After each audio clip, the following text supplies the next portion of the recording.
Hi everyone. I thought I would talk to you about narcissism today and 7 traits of narcissists to be aware of. Um, Narcissism can be subtle or it can be glaring. And here's 7 key traits to help recognize and boundaries you should never ignore. Okay. So, narcissists, they crave attention and they like praise. Keep that in mind. They thrive on admiration. They often elevate their achievements and they seek validation because inwardly they're deeply insecure. They have empathy deficits. Some are visibly upset, you know, but while they may understand words and feelings, but not truly feel them, that their empathy is typically intellectual. It's not emotional. It's never emotional. And then they feel entitled and grandiose. So entitlement and grandiosity is another one. And they often act like life owes them something, behaving superior without earning it. It's like they're sitting on a little throne, but they feel like they're sitting on a big throne. That's what went into my head for a moment. They love to manipulate and gaslight. So keep that, twisting things around. So many narcissists reframe reality to control the narrative. They twist facts, they fabricate stories, they make you question your own experience. That whole thing, make you wonder if you're crazy. Yeah. Okay. So that's something that they're good at. And whether they're good at it or not, that's something they always do. Hypersensitivity and criticism. Oh my, are they sensitive? Oh my, are they sensitive? And they do not like criticism whatsoever. Criticism enrages them. Just keep that in mind. So even minor feedback, it can trigger intense reactions, from silent rage to full-blown emotional outbursts. It's because, their fragile little self-esteem depends on being perfect. Doesn't mean they're perfect, but they think they are. They believe they are.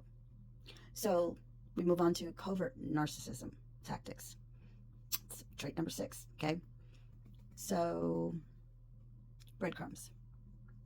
Even breadcrumbs of praise. Yeah. So not all narcissists are overt.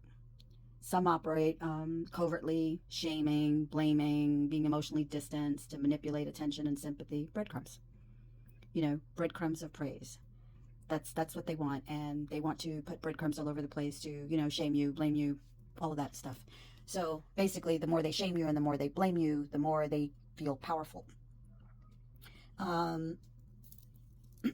So let's go on to even texting.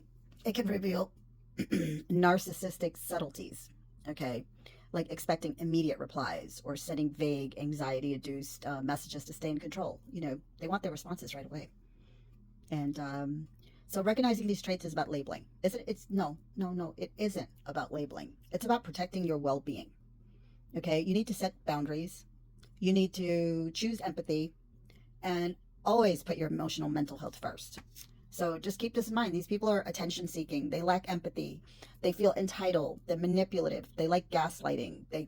They're critical, and they're sensitive. So their criticism, they react defensively. With they're they're very sensitive to criticism, and their covert tactics, emotional manipulation, shifting blame, transferring, and let me see, and technology, what they do even with phone calls, they expect you to answer, or text that they expect you to answer right away.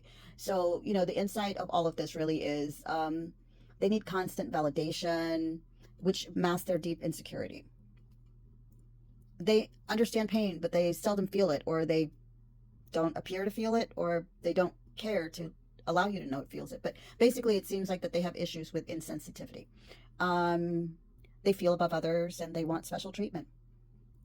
They twist reality to maintain control, and they react, defensively, even to minor criticism or even mild feedback. And they love to, the emotional manipulation, blame shifting, and it's your fault, versus it can never be their fault. They're never wrong. according to them. So keep these red flags in mind when you're going through things with anybody. You know, neighbor, person down the street, somebody you're in a relationship with. And these 10 things you're going to tend to see more in people that you're in relationships with, because you tend to see them more.